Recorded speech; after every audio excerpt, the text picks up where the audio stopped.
Part 2. Directions. In this part, you will hear 3 conversations. The conversations will not be repeated. There are 4 questions for each conversation. For each question, choose the right answer, A, B, C, or D.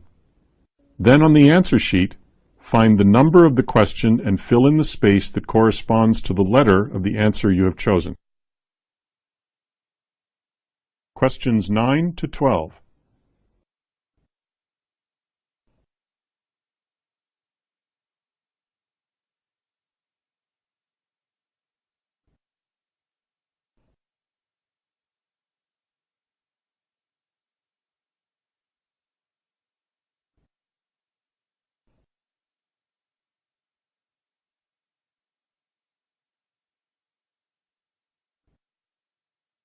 Tanya, your first job was in children's television, wasn't it?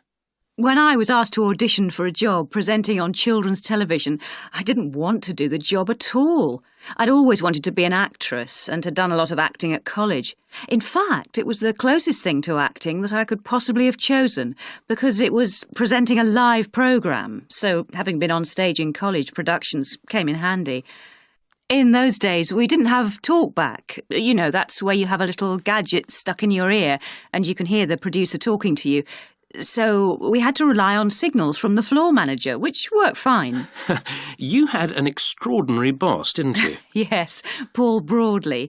He was a very well-respected programme editor. He taught me so much. He seemed quite old to me when I started. He was a grandfather. But he had this way of understanding what children could enjoy watching.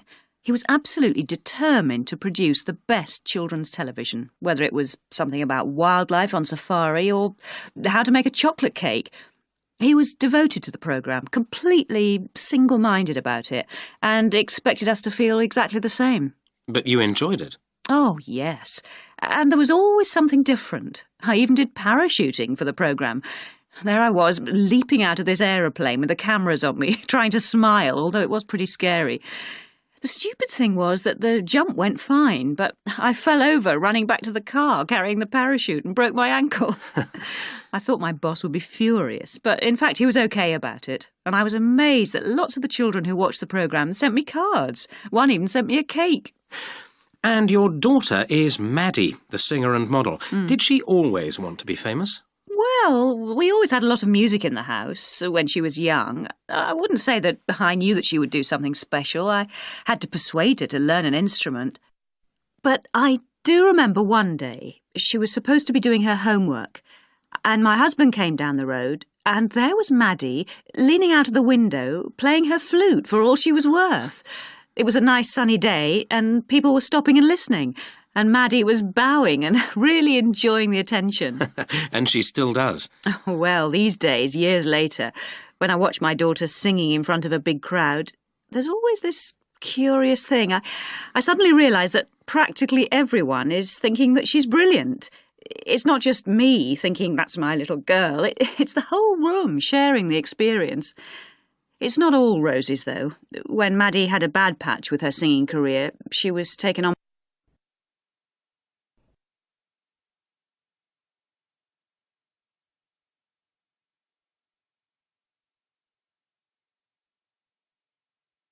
Questions 13 to 16.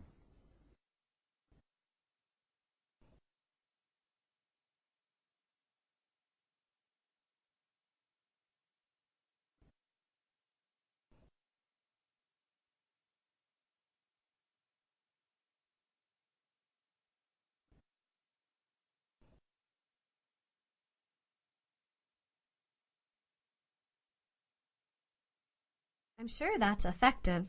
So, we've just talked about learning English. Do you learn any other languages in the same way? Actually, I thought about that question before, and I started studying Japanese a few years ago, but my Japanese learning is very different from my English learning. How is it different? Well, the little bit of Japanese that I've learned through listening mostly, and having to speak, or, helping myself in daily situations. I haven't been able to master enough kanji and Japanese symbols to be able to read it well, or to write it well at all. How about you? I learned Spanish in a similar way to how I learned English. That is, I did study, but I didn't think of it as studying. It was fun for me, and then, once I reached a certain level, then I went to Spain to practice.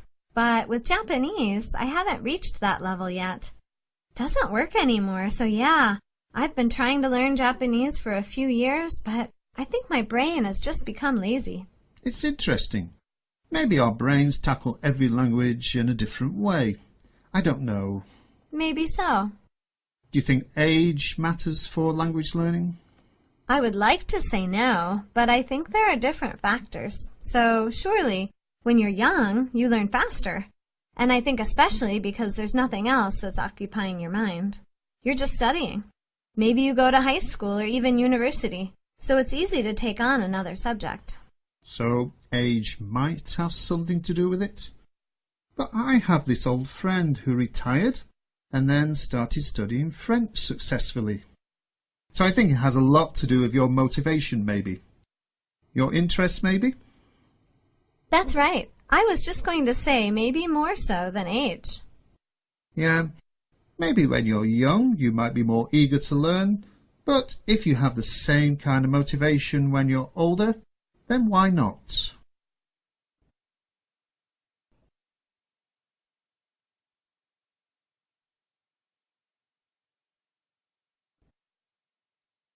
Questions 17 to 20.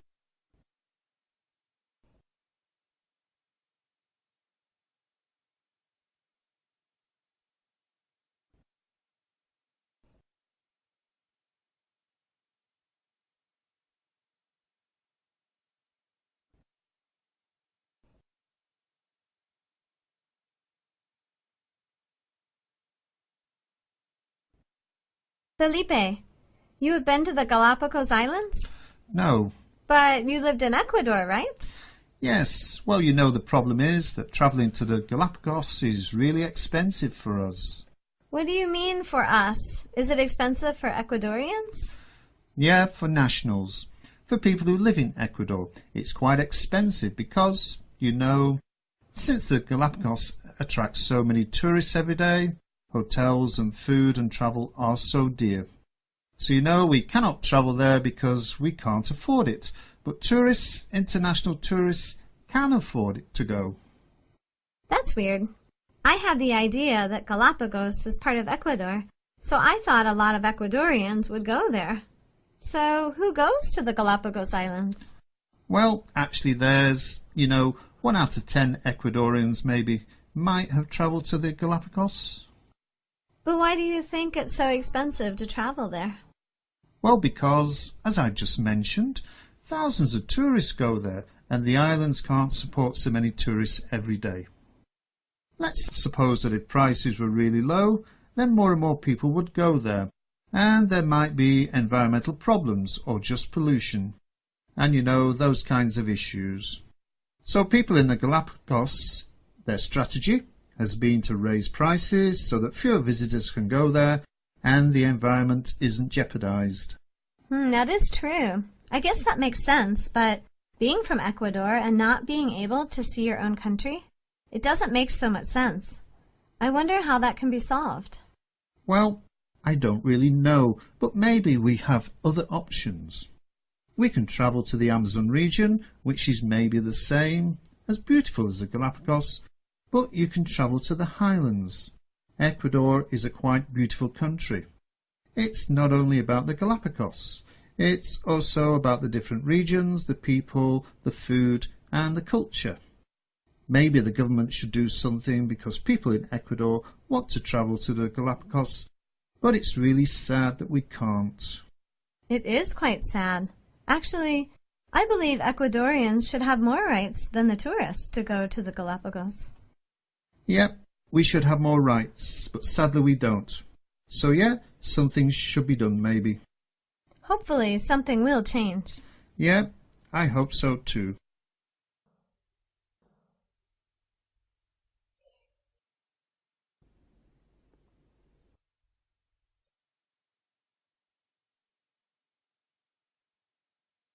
That is the end of Part 2.